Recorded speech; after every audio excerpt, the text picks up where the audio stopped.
Thanks everyone for coming. As you can tell, things have been changing by the minute, and we appreciate Commissioner Sankey coming in to provide some updates and answer some of your questions. So, Commissioner.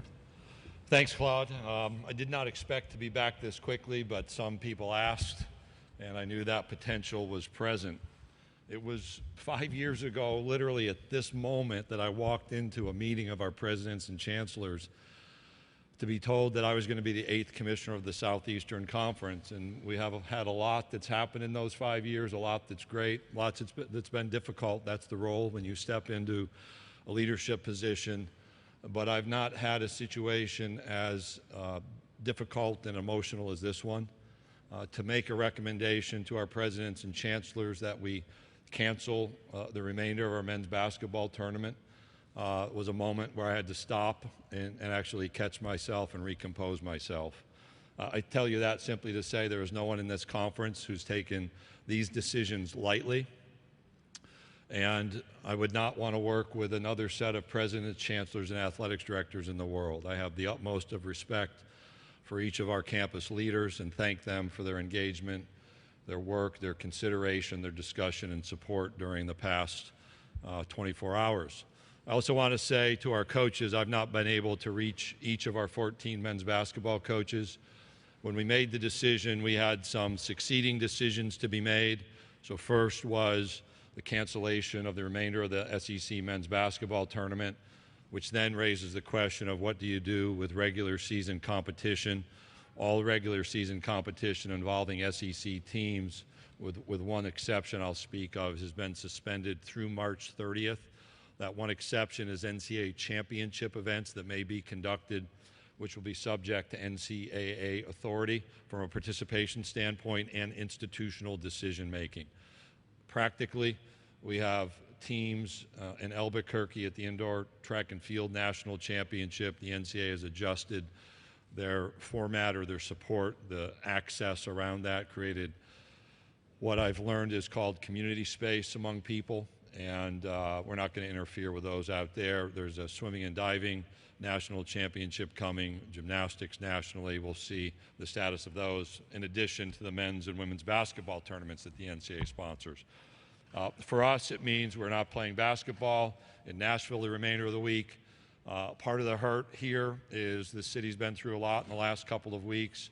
I don't have a Nashville Strong t-shirt. I will, because we're a part of this community through our events, through our annual presence, our media days that are coming, our basketball tournaments that are here annually, well into the 30s. We have a special relationship here, and I want to say to the mayor, to the people of this great city, to the Predators, the Sports Foundation, the Convention and Visitor Bureau, how much we appreciate them. And there is sorrow in our heart, too, for having to adjust. To our fans, I know there will be a great deal of frustration. There was last night, a lot of bewilderment. We have a public health situation in this country and across the globe that is emerging. I'm not an epidemiologist. I'm not a researcher in immunology or infectious disease, but those who are engaged at the NCAA level provided some stark information yesterday that guided the NCAA to close its tournament to public attendance. That then guided us. Literally, as I walked up here last night, the NBA stopped the game and had a player diagnosed with coronavirus. I had a text exchange a few moments ago with Billy Donovan, who was the first face I saw in that story, and he's a friend. And as you were asking me, going through my mind is I have a responsibility to care for people, both our staff, our student athletes, our coaches, and our fans. And we made the best decisions possible at the time, but information has developed. We also had questions from people this morning about, wow, I have to get on a bus and I'm a tennis student athlete. I'm not comfortable doing that. I think our student athletes in men's basketball saw what happened in the in the NBA, and they look to that, many of them, as the next step in their basketball opportunity, and it just creates questions. So this was the appropriate decision made at the best possible time, even though a difficult time, and it affects our basketball tournament here, and as I said, other spring sports at our busiest time of the year through March 30th. A number of you will ask about return to play. We have work to do there. I don't have all of those answers, and I think I tell my staff I don't know is a perfectly good answer from time to time. But it can't just be, I don't know. You're going to have to do the work to engage and learn how to answer the question eventually. So we've created an interim period where we will work with our campuses to determine how we return to our normal operation. It may not be March 30th. It may be beyond. But that remains to be seen. But we've identified a time frame where we can engage in conversation and in decision making. Pretty quickly, we've talked about recruiting issues, spring practice. I don't have all the answers. There's a rather famous practice. We're talking about practice press conference. I don't want that necessarily to be me. So what we said is at the president's chancellor's level, we'll delegate authority to our athletics directors to make some of these operational decisions, and that conversation has continued since I departed the room. We're not all at destinations at this time. We may not govern every one of those elements. In fact, the NCAA may need to engage and quickly govern some of those elements. I've sent a text to Mark Emmert suggesting the NCAA should engage in on and off campus recruiting policies and changes and candidly restrictions for a period of time while we're all dealing with this. That would set everyone on an even plane rather quickly. With that set of introductory comments, I'll do my best to answer questions. All right, if you'll raise your hand, we'll get a floor mic to you. Jill, let's start right down here in the center towards the front.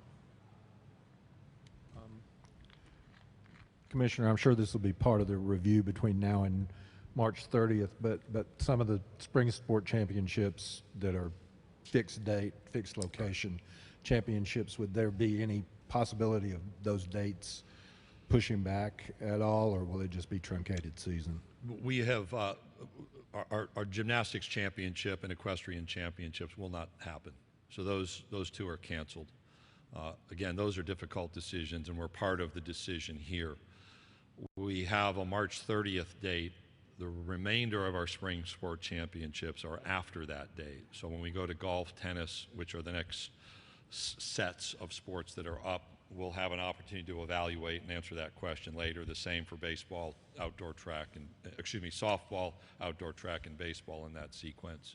I had a question about Destin already too. We haven't altered that plan right now. Question in the middle on the left over here.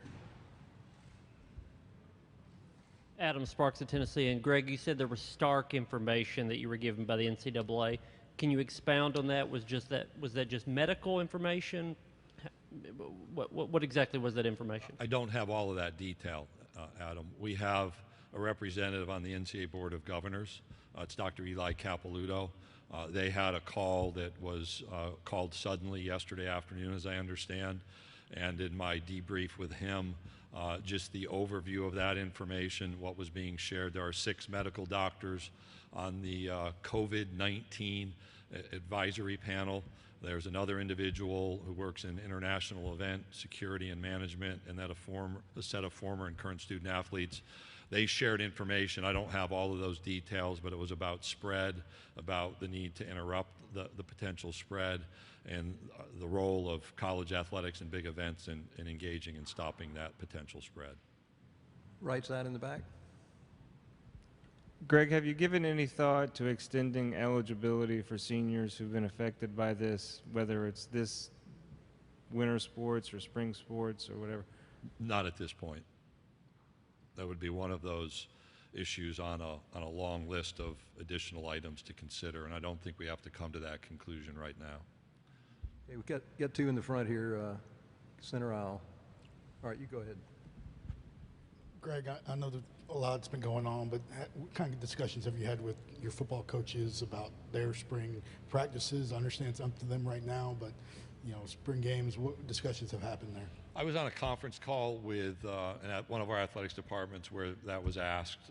Our athletics directors talked about that afterwards. So we've limited the size clearly of on-campus events, and campuses are doing that individually. But I don't have a prescriptive list right now around what's going to happen with spring practice, spring football.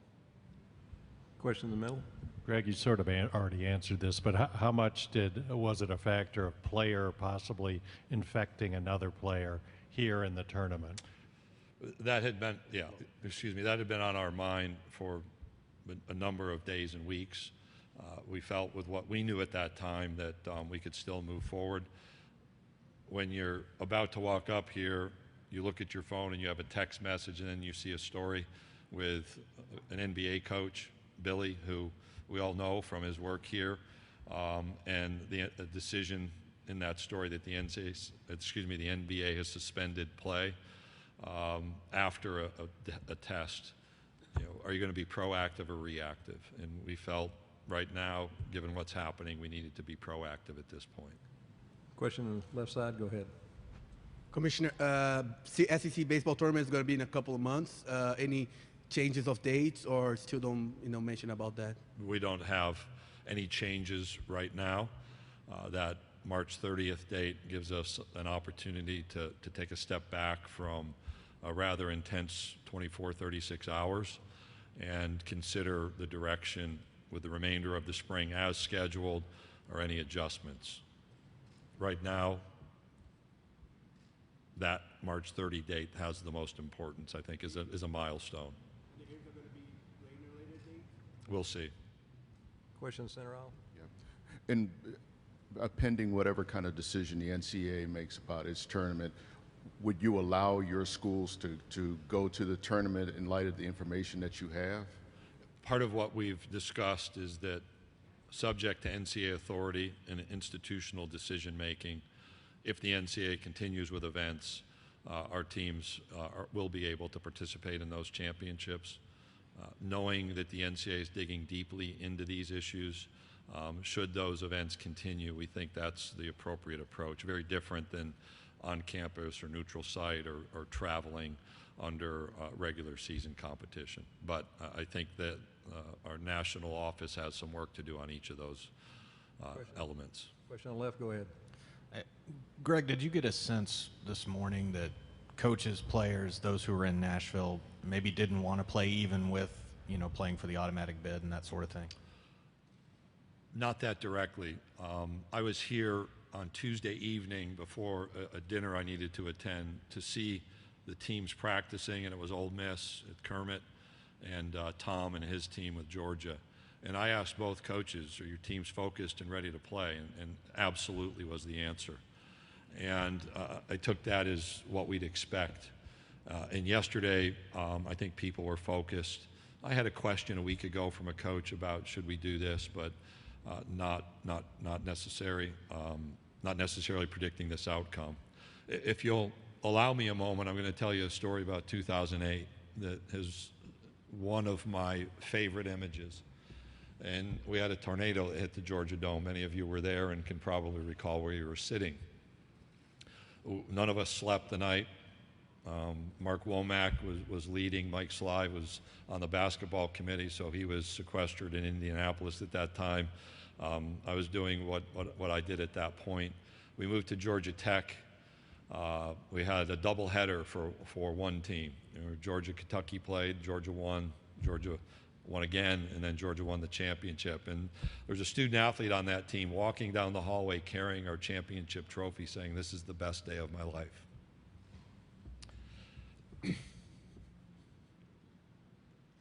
I have felt the responsibility to give another team that opportunity. But the greater responsibility is the health and the information that's come about. That's to say, this is important, and I think our teams are focused on accessing that opportunity. In talking quickly now with our coaches, what I've heard is those guys look at the NBA. And when that happens at the NBA level, they're saying, you want me to post up and guard closely and do these sorts of things. And so I think that thought, that kind of question in their minds was developing. That's my sense from some of the coaches with whom I've spoken. I have not even talked to half, but that's now been there in a different way. And thank you for indulging me with my story, but it's, you do a lot of work. A lot of it's never seen. A lot of it's questioned. We have staff over there who are filled with questions like you, and those types of moments are motivation. Question back down the middle. Yeah, Greg, speaking of being proactive rather than reactive, there's a lot of momentum with events being canceled, and I'm wondering what sense you have about the NCAA tournament, whether it's going to be played. Yeah, they have a tough road ahead in decision making. I think any of you can judge reactively or proactively. We played last night, and then you reacted. You know, we make the best decisions possible with the best available information, and the NCAA leadership is going to have to make that. And I won't judge right now what the outcome may be. You know, there's a pause. They've got some time, candidly, that I did not have today. And I would encourage them to use time to fully evaluate, be thoughtful, and determine whether or not we might be able to go forward with any of the NCAA championships in this relatively short window. So you have wrestling. Missouri has the sport of wrestling. I haven't checked their qualifiers. I mentioned indoor track and field. Obviously, basketball is why we're here, both men's and women's. Gymnastics. You know, I heard for all those student athletes, and, you know, we say it just means more. You saw a little bit of that in my emotion, but I know the pride that exists in this conference for having the chance to access those national championships is meaningful for our young people. We've got time for maybe 2 more questions. If you'll raise your hand if anyone has another question. Let's come back down to the front on the right. Greg, you mentioned, you know, there's no prescriptive list for football, but would you as an office or recommend coaches be pulled back, or would there be any sort of discussion about recruiting, avoiding just being out on the road right now? I'll go larger. There's no list for any of this. I have an undergraduate degree, a master's degree from Syracuse. This was never in one of my master's classes. We have a few law degrees in our offices. I've checked with each of them. Nope, they never had this one in their law school classes. So that's reality. We're learning. We're making the best decisions on the best available information. We did have conversations about recruiting I referenced, and have stopped off-campus and on-campus recruiting for a period of time. That could be extended. I've identified, I think the NCAA needs to fully engage on that issue as well. The practice issue may be for them nationally. I think we had some conversations. I don't know that we came to a destination, and so that means it's still on that list that we're creating. Take the last question right down on the front on the right. Greg, we saw last night with the decision to keep fans out, and then this morning with cancellations around the country, is kind of a chain reaction from conference to conference. How much were the decisions here at the SEC done in consultation with other commissioners like yourself from other leagues and the NCAA? I'll give just a commendation to my colleagues among what are called the autonomy conferences, to Larry, to Bob. Kevin's brand new. He walked into this. It's 2 months. You know, Jim lives down the street. He picked the perfect time to retire, it appears, for this one. And to John as well. And we do talk. We obviously have common issues to talk about on a regular basis, but our communication has accelerated. We've all made independent decisions, but as I talk about best available decision based upon best available information, that collaboration helps provide better and the best available information. And so we all had to go back to our own boards and act independently, and we did that. We could have made a different decision, but I think, you know, somebody asked me the timing last night. We knew at 5:45 Central that we were going to adjust our attendance for the following day, and today I think we had a call at 10:30 this morning knowing that we had a noon tip-off and we needed to move quickly to make this decision today. And that was our independent decision, but the ability to collaborate is the kind of work that leaders should do at this level. Thank you. Thank you, everyone, and appreciate your interest and your coverage. And I know you have a job to do, and you've got some space to fill that you didn't expect to have to fill in different ways the next couple of days. So thank you for your work.